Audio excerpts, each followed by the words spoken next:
자, 한번 기도드리겠습니다. 고마우신 아버지 하나님, 주일 거룩한 예배 하나님의 은혜로 채워주시고 저희들이 또한 이렇게 하나님의 말씀을 앞에 놓고 성도들이 모여서 하나님의 말씀의 떡을 떼고자 원합니다. 하나님, 이 시간을 통하여 저희들에게 축복하여 주시고 어느 분의 글을 읽었는데 성경을 짜라, 그러면 예수의 피가 흐른다고 말했던 것 같이 하나님, 이 시간을 통하여서도 하나님 예배 때에 흘렀던 그 예수의 피가 우리의 심령 가운데 흘러 넘치는 시간 되게 하여 주시옵소서. 예수님의 이름으로 기도드렸습니다. 아멘. 말씀을 이제 들어가기 전에 먼저 다른 PPT 그림 하나를 보도록 하겠습니다. PPT 넘버 45번 좀 올려주세요. 준비하는 동안에 45번이요.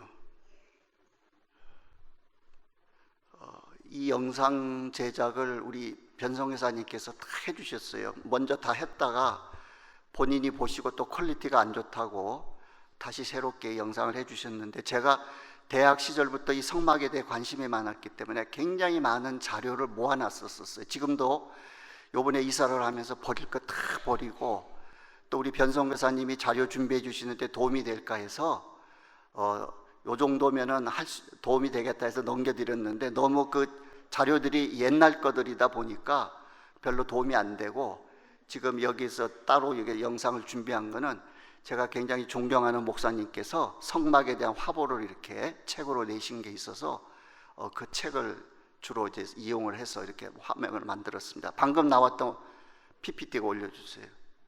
아까 사람 손 나온 거. 예. 자, 이것을 먼저 보도록 하겠습니다. 여러분이 성막에 대한 부분을 읽다 보면은 상당히 현재 용어로는 이해하기 힘든 얘기들이 많이 나와요, 단어들이. 근데 그 단어 중에서 큐빗, 영어로는 CUBIT지만 큐빗이라고 나오죠. 그 큐빗에 대해서 여러분이 이해를 못하면 굉장히 그 내용들이 현실적으로 이렇게 와 닿는데 현실감이 많이 떨어질 겁니다. 그래서 먼저 성경이 말하는 큐빗이라고 하는 길이에 대해서 여러분이 알게 되면은 성경을 읽을 때 조금 재미가 있습니다. 오늘날 같이 30cm, 15인치 이렇게 성경이 써져 있으면 굉장히 더 내 마음속에 직접적으로 와 닿을 텐데, 큐빗이 도대체 뭐냐? 성경에 보면은 큐빗의 길이는 이 팔꿈치서부터, 여러분 눈들이 좋으면 저 그림 보이세요? 보이죠? 예. 요 팔꿈치부터 손가락을 이렇게 폈을 때 가운데 손가락 제일 긴 여기까지의 길이를 완 큐빗이라고 합니다. 근데 참 애매한 거는 이제 성막의 사이즈에 대해서 이따 말씀을 드리겠습니다만은 남쪽과 북쪽은 100큐빗의 길이로 잡으라 그랬어요. 근데 보세요. 제 이 팔꿈치에서부터 이 손가락 끝하고 우리 장영생 집사님 같이 긴 팔을 가진 분의 이 팔꿈치부터 여기까지의 길이는 다 다릅니다.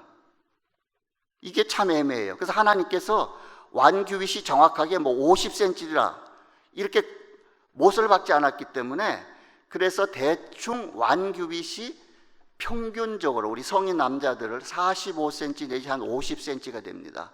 그래서 성막의 길이를 미터로 나타낸 책들을 여러분이 보시면 어떤 책은 100큐빗이면은 50m다, 어떤 책은 45m다 이렇게 돼 있어요. 그건 왜냐하면은 이 사람마다 이 길이가 다르기 때문에 큐빗의 길이도 평균치를 잡기 때문에 좀 다를 수 있습니다.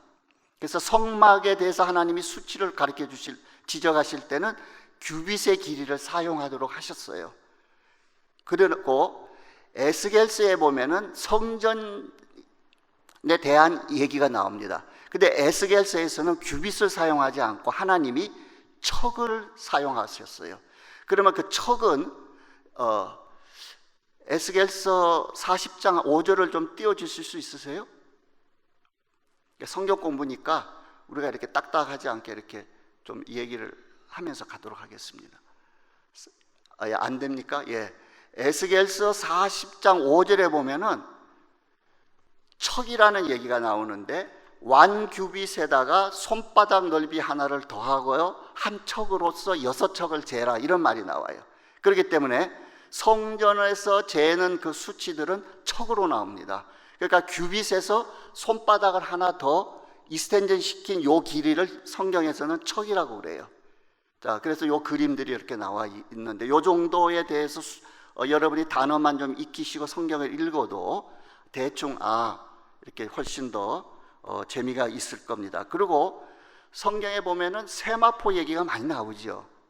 세마포가, 저는 이 의류를 전공한 사람이 아니기 때문에 우리 박 집사님은 의류 쪽을 좀 아실지 모르겠습니다. 세마포, 그러면은 우리말 성경이나 쉬운 성경 같은 데서는, 우리말 성경에서는 이거를 배실이라 그랬어요. 배. 우리가 한국에 보면 여름철에 시원하게 입는 배 있잖아요. 가능 배실. 그 다음에 여기 여러분이 그 쉬운 성경이나 현대인 성경을 보면은 세마포 포장을, 이런 거를 전부 다 고운 못이, 이렇게 못이, 그러니까 영어로 말하면 린닌이에요. LINEN, 마직계통이에요. 마계통. 그런데 청색, 자색, 홍색, 가늘게 꼰 배실, 그게 세마포 쪽입니다. 세마포. 그러니까 세마포 그러면은 삼배든지 모시계통의 천이다, 이렇게 생각하시면 됩니다.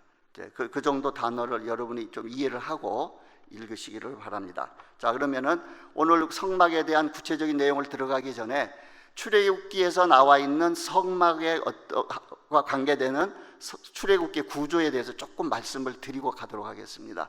제가 2주 전에 성막은 예수다는 제목으로 약간 그 성막에 대한 인트로덕션을 좀 이렇게 말씀을 드린 적이 있습니다. 왜 내가 성막은 예수다고 그렇게 잡았는지 이 얘기를 들으면 조금 이해가 되실 겁니다. 총 성경에는 성막에 대한 것이 몇 장에 걸쳐서 하나님이 기록하셨다 그랬죠? 50장입니다. 그죠? 제일 단일 주제로 봤을 때 가장 많은 양을 하나님은 성막을 성경에 기록하셨어요. 제가 그 예를 들어서 아브라함의 얘기가 14장밖에 안 나와요. 성막은 50장입니다. 비교할 수 없을 만큼 성막을 하나님께서는 그만큼 중요하게 다루시고 있다는 것을 우리가 그 분량을 봤을 때 짐작할 수가 있어요. 그런데 50장 중에 출애굽기에 13장이 나옵니다.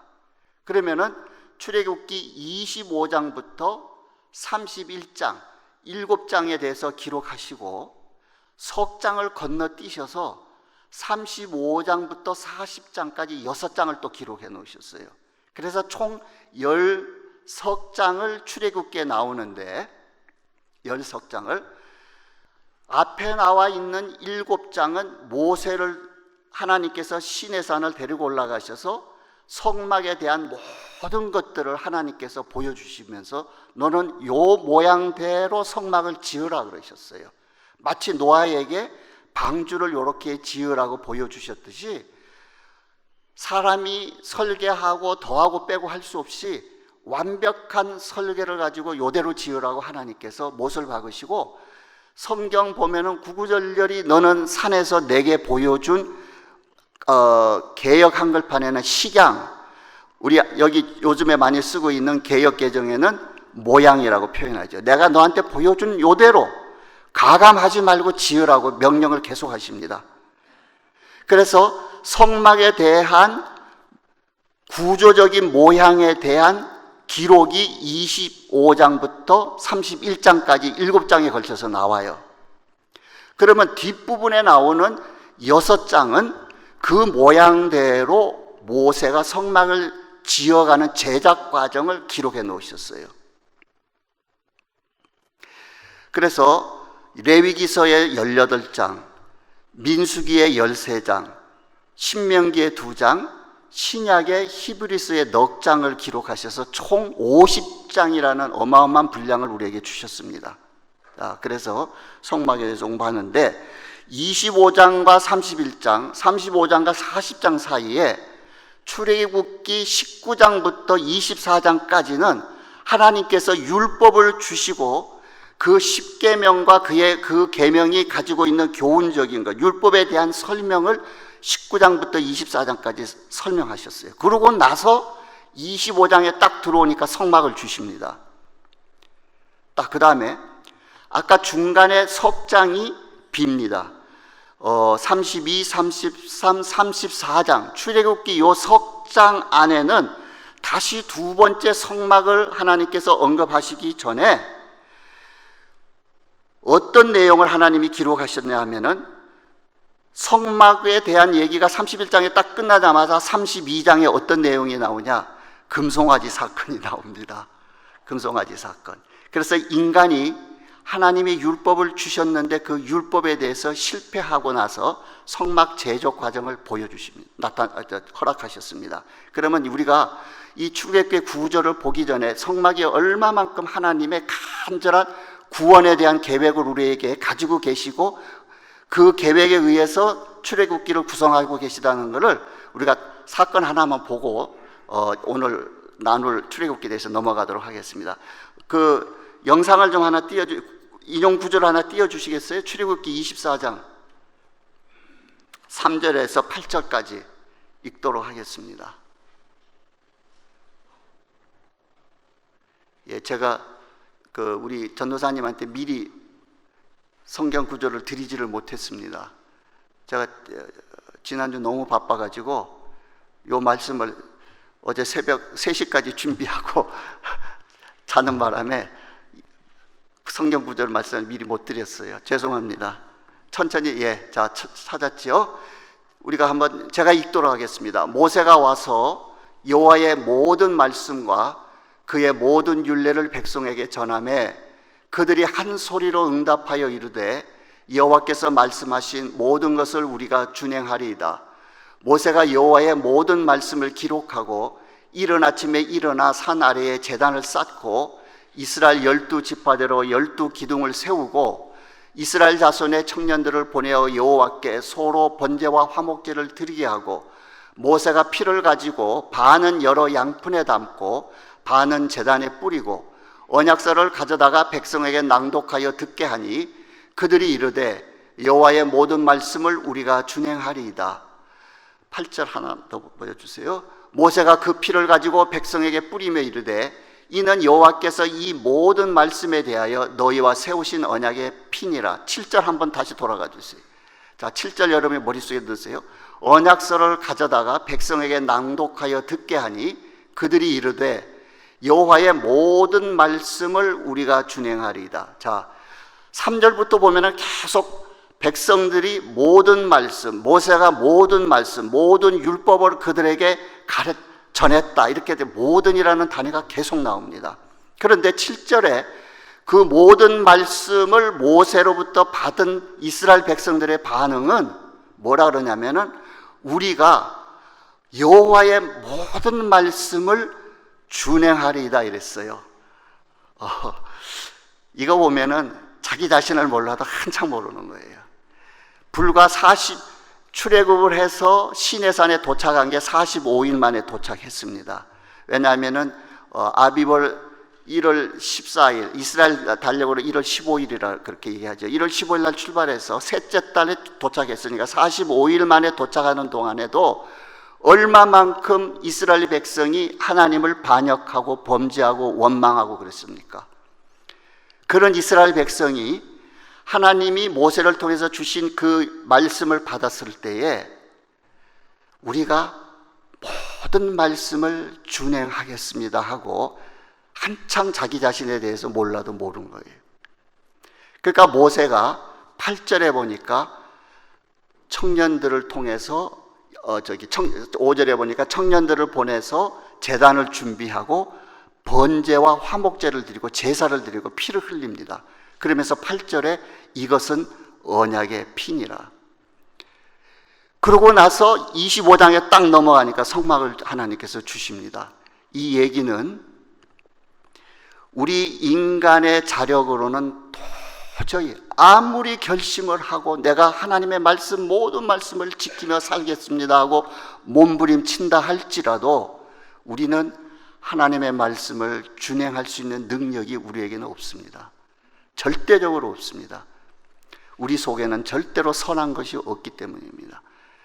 그렇기 때문에 우리가 구원받을 수 있는 유일한 방법은 피 흘림이 있는 예수의 피가 아니면은 구원받을 수 있는 길이 없기 때문에 하나님께서는 예수 그리스도를 모형으로 가지고 있는 성막을 준비하셔서 25장부터 7장에 걸쳐서 성막을 요대로 지어라. 그렇기 때문에 여러분, 제가 2주 전에 설교 제목을 성막은 예수다고 지은 그 제목이 결코는 무리는 아니라고 저는 생각을 합니다. 여러분이 성막을 뜯어보면 뜯어볼수록 와, 어쩌면 이렇게 원형이 되시는 예수 그리스도의 모형일까? 실체이신 예수 그리스도의 그림자일까 하는 것을 여러분이 탐복하게 될 겁니다. 그리고 그 모든 것을 우리가 준행하겠습니다 하고 큰 소리 치던 그 백성들이 모세가 잠시 보이지 않자 금송아지를 만들어서 거기다가 절하면서 우리를 애굽에서 구원해낸 신이라고 절하는 그 연약한 모습, 가증스러운 모습, 여러분 그 모습이 저와 여러분의 모습이 아닙니까? 그렇기 때문에 우리는 예수의 보혈 외에는 살 길이 없다는 거. 저는 오늘 목사님 설교를 들으면서 참 제가 오늘 하고 싶은 내용하고 어쩌면 저렇게 일치할까, 참 많은 것을 생각해 봤습니다. 여러분, 영원히 사는 길은 예수의 피밖에 없습니다. 십자가밖에 없습니다. 예, 자, 그러면은 여기에 대한 내용을 조금 더 보고 가겠습니다. 히브리서 9장 18절 좀 띄워주세요. 히브리서에 성막에 대한 언급한 장이 넉 장이 있다 그랬습니다. 히브리서 9장 18절에서 22절에 보면은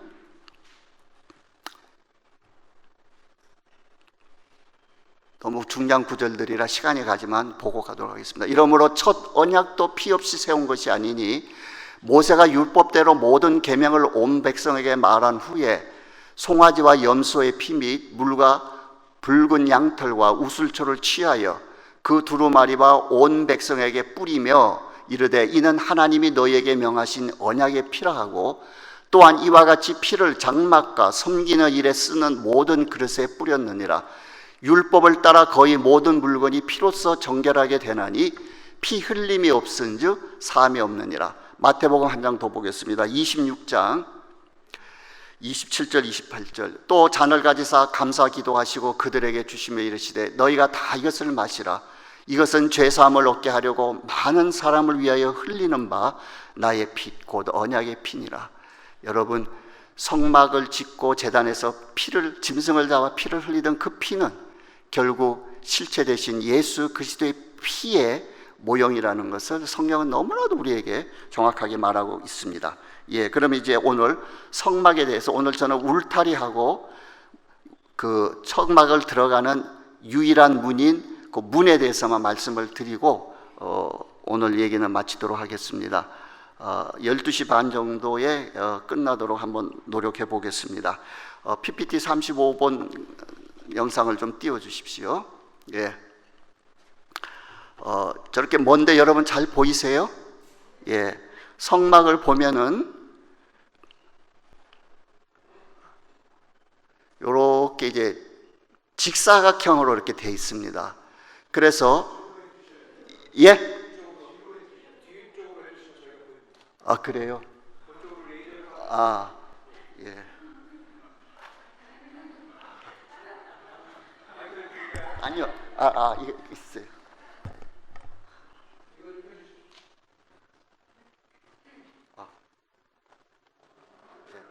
첫날이라 좀 미숙한 게 너무 많은데, 여러분이 성막을 보시면 이렇게 직사각형으로 돼 있고 이 뜰 안에 이렇게 성소와 지성소가 이렇게 자리 잡혀 있고, 그 다음에 여기에 번제단과 물두멍이 있고 이렇게 있습니다. 그래서 여러분이 오늘 받은 그 유인물에 보면은 성막 전체 그림이 이렇게 그려져 있죠. 예, 그거는 접어가지고 성경책에 껴놓고 요 성경 공부 끝날 때까지 가지고 오도록 하세요. 그런데 자, 이 성막을 이루는 이 구조를 보면은 성막의 바깥 뜰을 형성하는 것은 이렇게 천이 쳐져 있습니다. 요 하얀 천이 하얀 흰색 세마포 천으로 되어 있습니다. 그래서 이쪽 길이가 100규빗, 이쪽 서쪽과 동쪽 요 짧은 쪽의 그 길이가 50규빗. 그러면은 요거를 미터로 대충 생각하면은 요 긴 쪽이 약 100m 정도 됩니다. 짧게 45cm 정도라고 보는 사람들은 요것이 한 50m. 그 다음에 짧게 잡는 사람은 한 45m 이렇게 됩니다. 그 다음에 짧은 쪽은 22.5m에서 한 25m. 길게 잡으면 25m, 짧게 잡으면 22.5. 그 다음에 이 울타리의 높이는 성경에 보면 5규빗이다 그랬었어요. 그러니까 5규빗이면 2.5m. 여러분이 계산하기 좋게 그냥 50cm로 하십시다. 50cm면 2.5m 됩니다. 그 다음에 나중에 보겠지만은 요 성소와 지성소의 높이는 땅에서부터 요 지붕 꼭대기까지의 높이가 10규빗. 그러니까 4.5m 높이의 건물입니다. 이거를 왜 미리 말씀드리느냐? 자, 이거는 드론으로 건물을 찍은 것 같이 이렇게 했으니까 이게 다 여러분들은 이렇게 보실 수 있어요.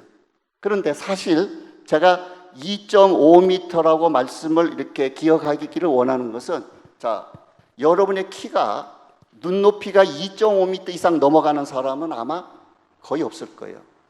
샤키로닐 정도? 샤키로닐이 될까요? 그 사람 키가 7피트 얼마라는 것 같던데. 그래도 눈높이가 2.5m 넘어가야만 그 쳐져 있는 담벼락 너머에 뭐가 있냐 이렇게 보일 수 있어요. 그렇지 않습니까? 그러니까 절대 다수 사람은 바깥에서 이 성막을 바라봤을 때 안에 뭐가 있는지, 어떻게 무슨 기구들이 있는지 절대 볼 수가 없어요. 보이는 거는 흰색 세마포밖에 없습니다. 하얀색만 보여요. 그렇겠지요? 그러나 저 성소와 지성소의 건물이 이 세마포의 높이보다 2배이기 때문에 4.5m 정도 높이, 5m 높이가 되기 때문에 윗부분, 요 부분이 보입니다. 요 부분이 보입니다. 그죠? 그러면 요 부분의 재료는 해달의 가죽으로 만들어서, 그러니까 그 지중해에서 나오는 물돼지 같은 그런 짐승의 가죽인데, 그 가죽으로 만들기 때문에 거무틱틱하고 아주 회색빛이 나는 그런 볼품없는 색깔입니다. 그러니까 하얀 세마포 담벼락을, 울타리를 넘어서 내가 성막 안을 이렇게 보니까 보여지는 것은 거무스름한 지붕밖에 안 보여요. 자, 이것이 우리에게 보여주고 있는 영적인 의미가 무엇인가?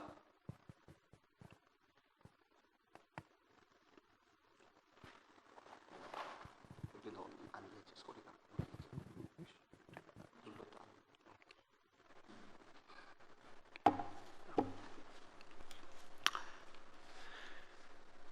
자, 그러면은요,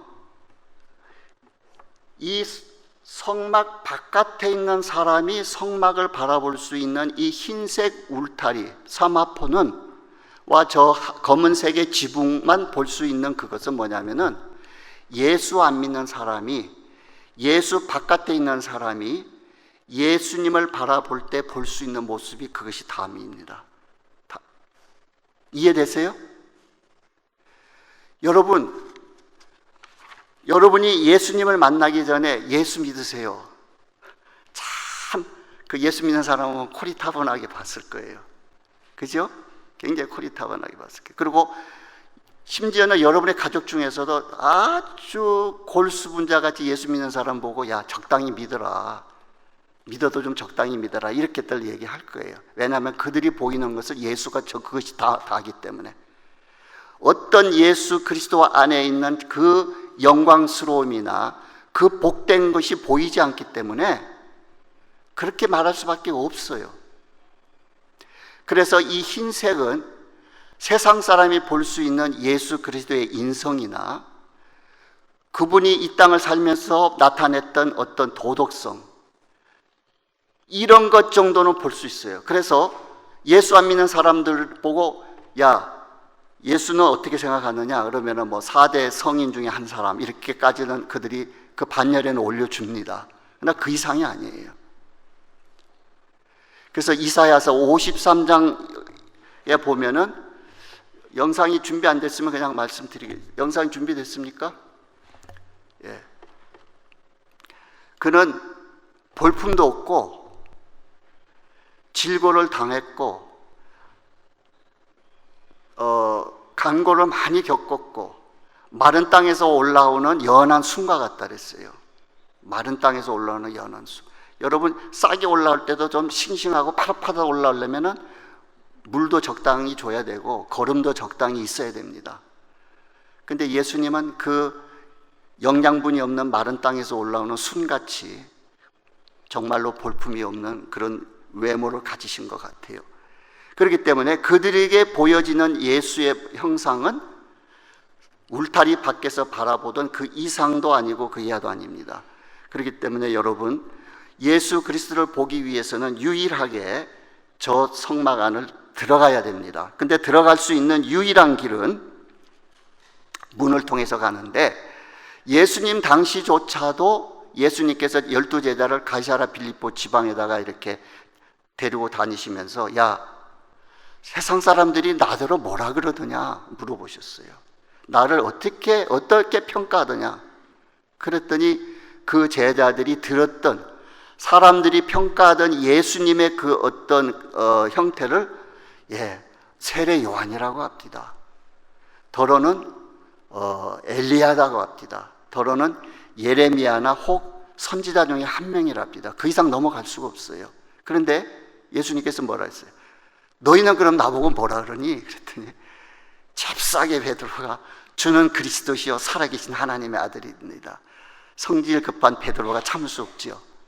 그런데 그 베드로의 그 예수님에 대한 평가, 고백을 딱 들으시고 예수님께서는 엄청난 칭찬을 베드로에게 하십니다. 바요나 시몬아, 네가 복이 있다. 이 진리를 깨달은 이것은 네가 똑똑한 거 아니야. 이게 네 실력이 아니야. 하늘에 계신 내 아버지께서 가르쳐 주신 것이야. 그러니까 예수가 보여진다는 것은 이건 어마어마한 축복입니다. 어마어마한 축복입니다.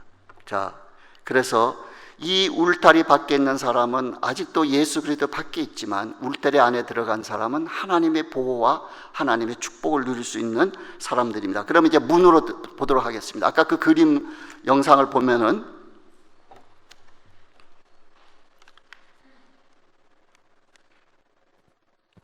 45번 영상 좀 주세요.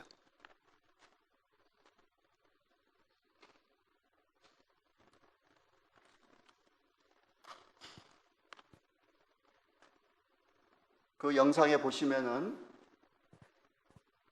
문이 나 있는데, 그 문은 동쪽에 딱 중앙에 있도록 하셨어요, 하나님께서.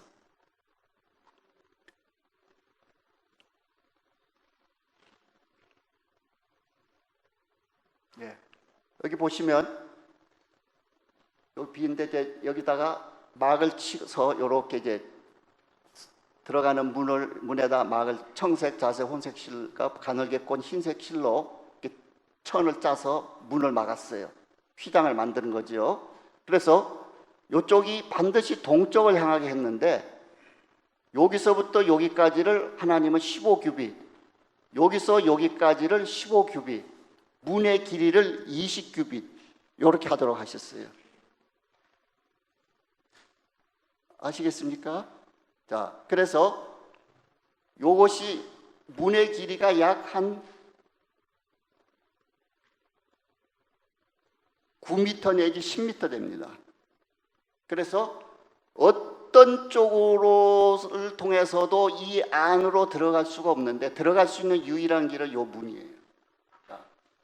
이제 여러분들은 교회 생활을 오래 하셨기 때문에, 이 문이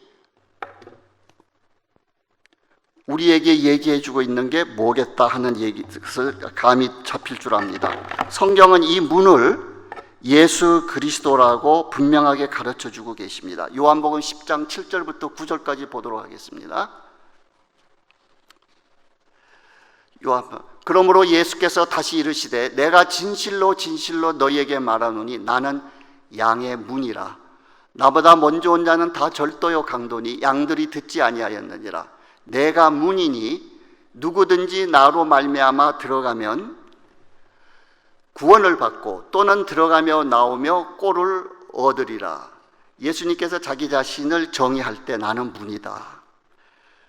나를 통해서만 들어가고 나오면서 꼴을 얻을 수 있다 그러셨어요.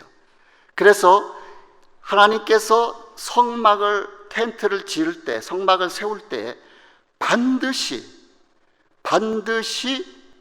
문은 동쪽으로 향하도록 만들어 놓으셨습니다. 내가 가다가 터가 이 장방형의 이 건물을 텐트를 치는데 이게 남쪽을 향하면은 이게 굉장히 좋을 것 같다. 그게 통하지가 않는 거예요. 하나님은 어떤 상황에서도 이 성막의 문은 동쪽으로 향하게 하셨어요. 자, 그 다음에 요한복음 14장 6절은 여러분이 너무나 잘 압니다. 내가 곧 길이요 진리요 생명이니 나로 말미암고는 하나님께로 올 자가 아무도 없다 그랬어요. 예수님을 통한 그 문으로 들어갈 때만이 하나님 아버지께로 갈 수가 있습니다. 그래서 여러분, 하나님의 이 진리는 굉장히 배타적이에요. 여러분, 요즘에 굉장히 활발하게 성취돼 가고 있는 종교 통합 얘기들을 여러분이 좀 관심 있는 분들은 많이 들으실 거예요. 이미 천주교가 중심으로 해가지고 이슬람, 상당히 많은 종교들이 거의 통합을 보고 있죠. 근데 아주 정통적으로 예수 그리스도의 진리 가운데 있는 교회만은 절대로 거기 종교 통합에 들어갈 수가 없어요. 여러분, 진짜 유일한 한 가지밖에 없는 진리는 배타적일 수밖에 없습니다. 정말로 배타적일 수밖에 없습니다. 저 성막으로 들어갈 수 있는 유일한 통로는 그 문밖에 없습니다. 예수님 밖에는 구원의 길이 없기 때문에 그렇습니다. 여러분, 참 진리는 배타적일 수밖에 없는 이유가 한 예를 들어볼게요. 어느 분이 소화가 자꾸 안 돼서 병원을 갔어요. 그래서 이렇게 진찰을 하고 이게 조직 검사를 해보자 해서 조직 검사를 했더니 상당히 악성인 위암이 나왔어요. 그래서 의료진들이 이 환자의 치료를 놓고 의논을 하는데 유일한 의사 한 사람만 이 사람을 빨리 살릴 수 있는 길은 아직 다른 데 전이 되기 전이니까 외과적인 방법으로 수술하는 길밖에 없다고 주장합니다.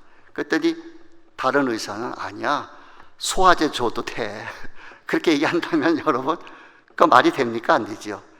그랬더니 다른 의사는 키드니를 좀 보강해 주면 될 것 같아. 강하게 해주면 될 것 같아. 다 종교는 다 똑같아. 가는 길만 다르지 가는 데는 똑같다. 다 거짓말인 겁니다. 다 거짓말이에요. 여러분이 참 진리는 배타적일 수밖에 없다는 사실을 기억하셔야 됩니다. 제가 잊어버릴 수 없는 것은 제가 학부 다닐 때 그 교수님이 이렇게 PPT 가지고 영상을 가지고 이제 강의를 하시는 중에 어느 실력 없는 사람이 어느 할머니를 진단을 했는데 그 할머니가 아파서 오셨어요. 그 할머니가 나는 끝에서 몇 번째 이가 너무 아파요. 그러니까 그 이를 뺐어요. 그럼 아픈 이니까 뺐으니까 안 아파야 되잖아요. 며칠 후에 또 왔어요. 보니까 바로 그 뒤에 것 같아요. 의사가 또 뺐어요. 거짓말 아니고 그 할머니가 한쪽 사이드 위에 여기서 중간까지 다 뺐어요. 여러분, 정말로 그 원인을 찾아냈다면은 그런 일이 있을 수가 없어요. 그 할머니는 이가 아픈 게 아니고 3차 신경통을 앓았던 거예요. 여러분, 예수 그리스도가 아닌 다른 길로도 구원이 있다는 것은 절대로 거짓말입니다. 그러나 여러분, 이렇게 유일한 하나님의 진리는 배타적이면서 절대적인 선만이 허락이 되어 있지만은 또한 이 절대적인 진리는 굉장히 포용적입니다. 굉장히 외람되고 좀 이상하죠. 여러분, 그 유명한 예화가 있습니다. 링컨 대통령이 남북 전쟁 때 상당히 수세에 몰릴 때였던 것 같아요. 국방부 장관한테 의논을 하려고 국방부 장관을 대통령인데 만나러 갔어요. 상당히 그 국방부 장관이 링컨 대통령을 업신여기고 무시했었어요. 그래서 많은 참모들이 미스터 프레지던트, 저 국방장관은 잘라야 됩니다. 근데 링컨 대통령이 계속 그 사람을 중용해서 쓰는 거예요. 근데 국방부 장관을 만나러 사택을 찾아갔는데 그날 국방부 장관 집에서 뭐가 있었냐면 파티가 열리고 있었어요. 근데 링컨 대통령을 파티 중이라고 해서 나와서 만나주지를 않은 거예요. 근데 몇 시간을 그 집 앞에서 기다렸느냐? 9시간을 대통령이 국방부 장관을 기다렸다가 만났어요. 그 만나고 돌아오는데 참모들이 각하 저 사람은 잘라야 됩니다 그랬어요. 당장 국방부 장관을 바꿔야 됩니다 그랬어요. 근데 아마 그 국방부 장관이 상당히 그 전쟁에 대한 전술이나 전략이 뛰어났던 사람 같아요. 그때 에브라임 대통령이 이렇게 말했어요. 링컨이 내가 남북전쟁에서만 이길 수 있다면 9시간이 아니라 하루를 기다리라도 나는 기다릴 수 있다 그랬어요. 왜냐? 링컨 대통령에게는 이 남북전쟁에 대한 승리가 유일하게 그가 가지고 있었던 그 당시 때에 해결해야 될 문제였어요. 그렇기 때문에 다른 모든 것은 포용할 수가 있는 거예요. 국방부 장관이 나를 미친놈이라 해도 그 사람으로 인해서 내가 전쟁만 이길 수 있다면 난 그 사람 수용할 수 있다는 거예요. 여러분, 우리 기독교가 참 배타적이기 때문에 다른 거 포용할 수 있습니다. 그 사람의 약점, 교회의 연약한 것들, 그 사람의 실수, 헌금 문제, 그런 구원의 문제와 직결되지 않는 것들은 감리교회, 교리나 성결계, 교리나 조금씩 다른 거, 그거 그렇게 문제 되겠습니까? 예수만이 유일한 구원의 길이라는 것을 붙들고 가는 교회라면 함께 할 수 있는 겁니다. 여러분, 이것이 참 진리이기 때문에 또한 포용적인데, 왜냐? 이 문을 보니까 성경 어디에 봐도 이 문은 문턱이 없어요. 걸려 넘어질 수가 없습니다. 상당히 포용적입니다. 누구나 들어와라. 요한복음, 오늘 목사님 말씀 속에서도 그 요한복음 14장 6절, 하나님이 세상을 이처럼 사랑하사 독생자를 주셨으니 이는 저를 믿는 자마다 예외가 없습니다. 누구든지 다 포용해서 예수 안에서 구원받을 수 있다는 것을 기억하시기를 바랍니다. 거의 이제 제가 마무리하도록 하겠습니다. 그리고 문은 꼭 동쪽을 향해서만 열도록 하셨습니다. 동쪽은 해 돋는 곳이지요. 그리고 그것은 의의 태양이신 예수 그리스도를 향하게 하셨습니다. 시편 84편 11절을 한번 보도록 하겠습니다.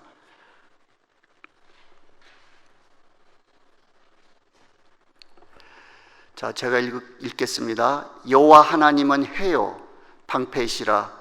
여호와께서 은혜와 영화를 주시며 정직하게 행하는 자에게 좋은 것을 아끼지 아니하실 것임이니라. 여호와 하나님은 해입니다. 동쪽을 향해서 동쪽으로부터 떠오르는 의로운 태양이신 예수 그리스도를 향하도록 성막을 반드시 세우도록 하셨습니다. 여러분, 방향을 잡는 것도 하나님은 그냥 동쪽이 좋다, 서쪽이 좋다 마음대로 잡으신 거 아니에요. 그 하나하나가 다 영적인 의미가 담아 놓으셨던 것을 아시기를 바랍니다. 그런데 이런 사실을 깨닫고 내가 저 문이 구원의 문이라는 것을 알고 그 문으로 들어갈 수 있는 것, 누구에게나 열려있는 문임에도 불구하고 들어갈 수 있는 이것은 하나님의 은혜가 아니면 불가능하다는 겁니다. 고린도전서 2장 14절을 한번 보도록 하겠습니다. 고린도전서 2장 14절, 육에 속한 사람은 하나님의 성령의 일을 받지 아니하나니 이는 그것들이 그에게는 어리석게 보이며 또 그는 그것들을 알 수도 없나니 그러한 일은 영적으로 분별되기 때문이라. 여러분, 육적으로는 예수 그리스도를 알 수가 없지요. 한 구나 더 보고 제가 예화를 드리고 마치도록 하겠습니다. 고린도후서 4장 4절을 한번 보도록 하겠습니다. 그 중에 이 세상의 신이 믿지 않는 자들의 마음을 혼미케 하여 그리스도의 영광의 복음의 광채가 비치지 못하게 함이니 그리스도는 하나님의 형상이니라.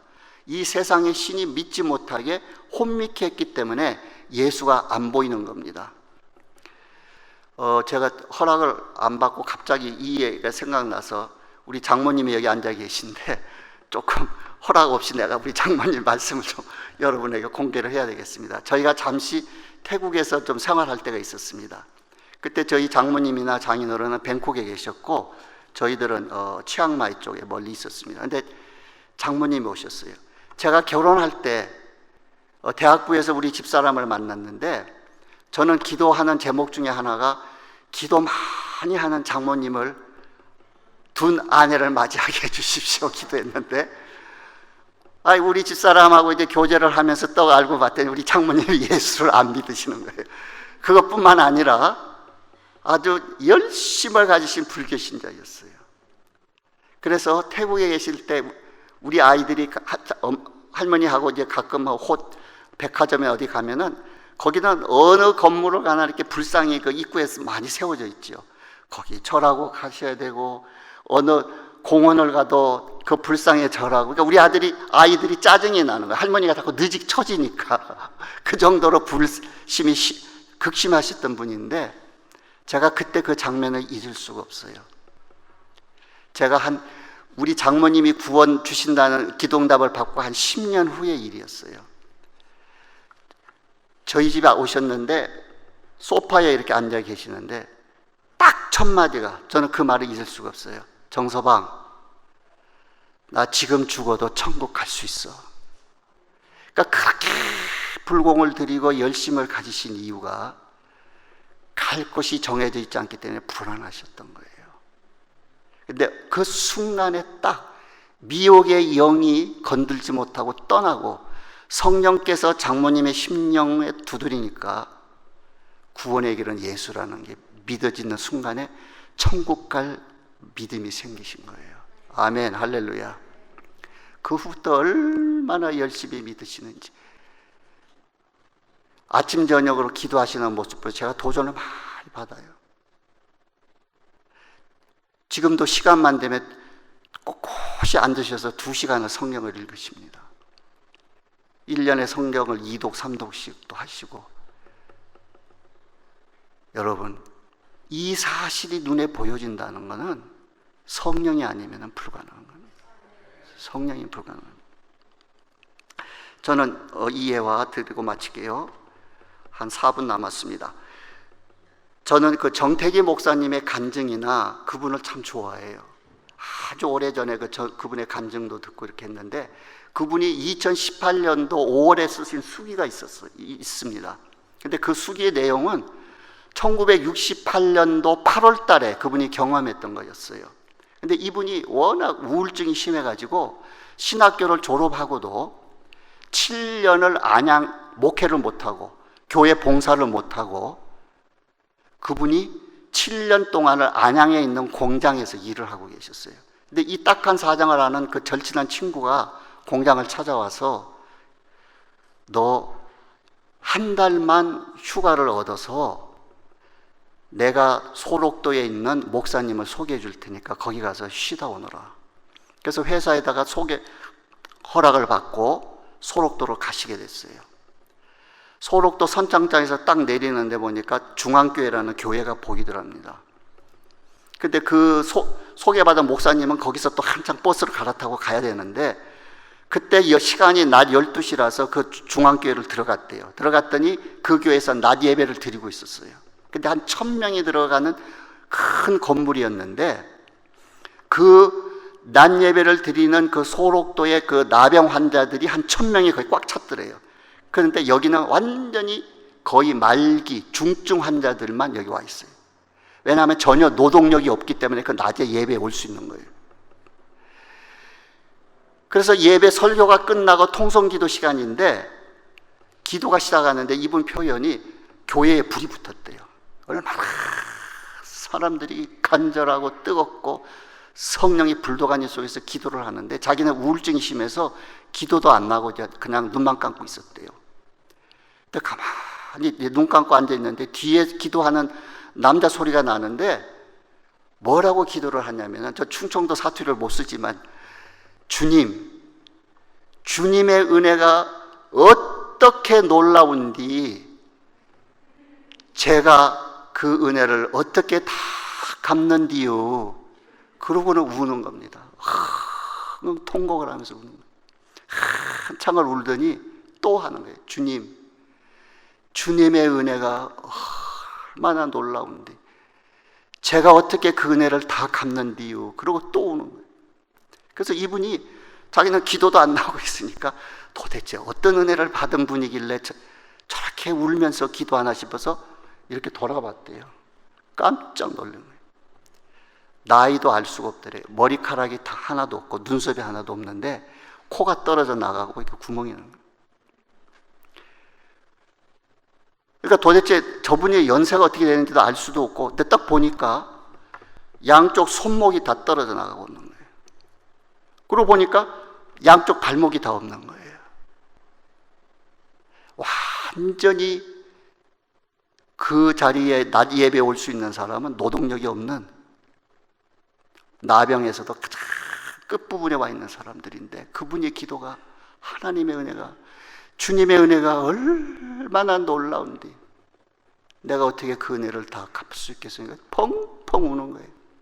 그 순간에 이 정택이 목사님에게도 기도가 터지기 시작한 거예요. 근데 너무나 비명과 같은 큰 소리가 터지니까 자기가 절제를 못하니까 뭔가를 입에다가 이렇게 물으려고 물었는데, 공교롭게도 알고 봤더니 나중에 그 뒷자리에 앉아있던 남자 바지를 칵 무는 거예요. 그런데 조금 있으니까 그 사람이 그 팔목도 없는 그 손으로 자기를 툭툭툭 때리더래요. 예배 끝나시오 갑시다 그러더래요. 그래서 자기는 한 2, 3분 정도 울은 줄 알았대요. 근데 보니까 90분이 흘렀더래요. 근데 이 사람은 예배가 끝나면은 이 사람을 실으러 오는 리아카가 와서 교회 그 입구에서 싣고 간대요. 그래서 그 리아카 오는 동안에 기다리면서 이 목사님이 궁금한 거예요. 도대체 이런 상태인데 무슨 은혜가 그렇게 크길래, 그러나 집에서 어떤 은혜를 받아서 그렇습니까? 그랬더니 이분 얘기가, 나는 충청도 출신인데 고향이 나를 버렸어. 내가 나병이 걸리니까 고향이 나를 버리고, 내 동네 사람이 나를 버리고, 내 일가 친척이 나를 버리고, 내 가족이 나를 버렸어. 그런데 이 소독도까지 나를 따라오신 분이 계시다 그러더라고요. 그래서 이 목사님은 사모님이 따라온 줄 알았대요. 그 부인이 다 버렸는데 예수님만 이 소록도까지 나르기를 버리지 않고 따라오셨다는 겁니다. 그래서 그 소개받은 목사님 집에 가지 않고 그분 집에 한 일주일간 신세만 지자 그러고 가서 그분하고 밥 먹고 이러면서 그 집에서 일주일을 울면서 기도하고 그분이 기도해 주면서 울고 서로 일주일 만에 치유가 되고, 소록도에서 나와서 들어갔더니 부인이 맞이하는데, 여보, 내가 결혼한 지 6년 만에 지금 당신 같은 얼굴은 처음 봅니다 그러더래요. 완전히 예수님을 만나고 신학교를 졸업했다 할지라도 모든 자기의 건강을 다 잃고 삶의 터전을 다 잃고 사랑하는 가족까지 자기를 버려서 다 잃었지만은 어떻게 이 사람 눈에는 예수가 보이냔 말이에요. 그 차이점은 성령의 역사 외에는 아니라는 것을 아시기를 바랍니다. 이 정택의 목사님은 아마 아마 신안 앞바다에서도 더 들어가는 아마 어떤 섬 출신일 거예요. 아주 조그만 섬이에요. 동기동창이래, 국민학교 동기동창이라 봐야 몇 명 안 되는 그런 조그만 섬이었어요. 근데 그 신안 앞바다에서 그 중국하고 옛날에 뭐 무역들을 많이 했잖아요. 뭐 조선시대, 고려시대 때. 근데 아마 소문들이 많이 있었대요. 그 무역하던 그 배가 그 앞바다에서 깔아앉는다는 그런 소문들이 있었는데, 파도가 이렇게 치면서 밀려 들어오면은 그 깔아앉았던 그 보물선 밑에 있던 그 그릇들, 청자기, 백자기들이 파도에 휩쓸려서 이렇게 해변으로 올라오기를 하나 봐요. 근데 그 무식한 선 사람들은 뭐 그거 가져다가 뭐 그릇으로 쓰다 깨지면 버리기도 하고 뭐 이렇게 해서 쓴 거예요. 근데 이 소문을 안 사람이, 골동품에 대해서 일가견이 있는 사람이 그 섬에 와서 한번 그 마을을 이렇게 조사를 했어요. 근데 어느 집을 딱 갔는데 개밥 주는 그 청자기 같은 그것을 보니까 개밥으로 쓰는데, 이렇게 보니까 이게 어마어마한 국보예요. 어마어마한 개밥 그러고 쓰고 있는 그 자기가 그때 시가로요, 물론 1900 뭐 몇십 년대니까 그 그릇, 개밥 그릇 하나 값이요, 강남 아파트 한 채 값이었대요. 근데 그걸 모르고 개밥으로 쓰고 있는 거예요. 여러분, 물건의 진가를 아는 사람의 눈에는 이것이 어마어마하게 귀중한 물건이라는 것이 보여지는데, 모르는 사람은 개밥으로 쓰는 거예요. 이 문으로 들어가야만 하겠다. 이 문이 나의 유일한 성막으로 들어가는 구원의 길이 된다는 것을 알 수 있는 것은 성령의 계시 외에는 불가능하다는 것을 여러분은 깨달으시고, 외람되지만은 이것이 또한 우리에게는 더 큰 은혜인 겁니다. 내가 어떻게 예수 믿었느냐 이거예요. 여러분, 예수가 나의 구주인 것을 믿으시면 아멘 하시기 바랍니다. 아멘 할 수 있는 여러분은 성령이 여러분의 눈을 깨워줬다는 거예요. 제 고등학교 동창 중에 경복 나온 친구인데, 그렇게 예수를 만나고 싶어서 3년을 여의도 순복음교회를 다녔어요. 성경을 다 읽었어요. 굉장히 똑똑한 친구입니다. 저한테 어떤 말을 남기고 떠났느냐, 야, 성경은 누가 썼는지 모르지만 굉장히 머리 좋은 사람이 쓴 것만은 분명하다. 그러나 예수는 없다.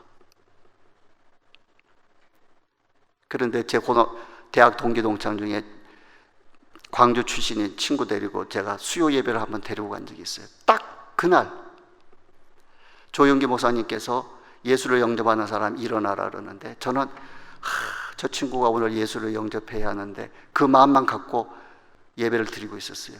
성가대실에서 석에서 이렇게 보니까 첫날인데 그 친구가 일어나는 거예요. 여러분, 이것은 하나님의 은혜 중에 은혜입니다. 너희가 온 천하를 얻고도 너희의 목숨을 잃으면 무엇이 유익하겠느냐. 이 구원의 은혜, 이 문으로 들어갈 수 있는 이 은혜를 주신 하나님 앞에 평생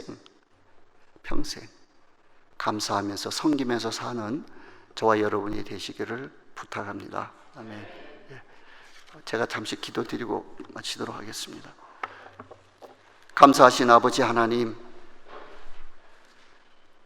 오늘 성막에서 울타리와 문에 대해서 잠시 살펴봤습니다.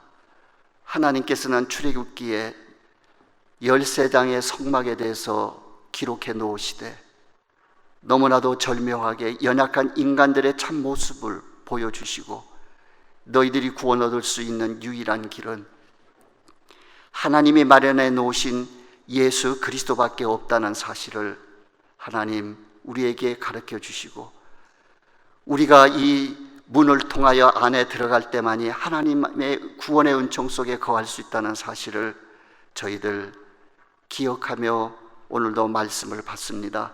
사랑하는 우리 교우들 한 분 한 분들, 이 구원의 확신을 가지고 오늘 목사님이 말씀하신 것 같이 구원받은 자의 삶의 모습답게 살아감으로 말미암아 하나님 앞에 설 때에, 주님, 나 같은 죄인이 뭐길래 이렇게 구원해 주셨습니까?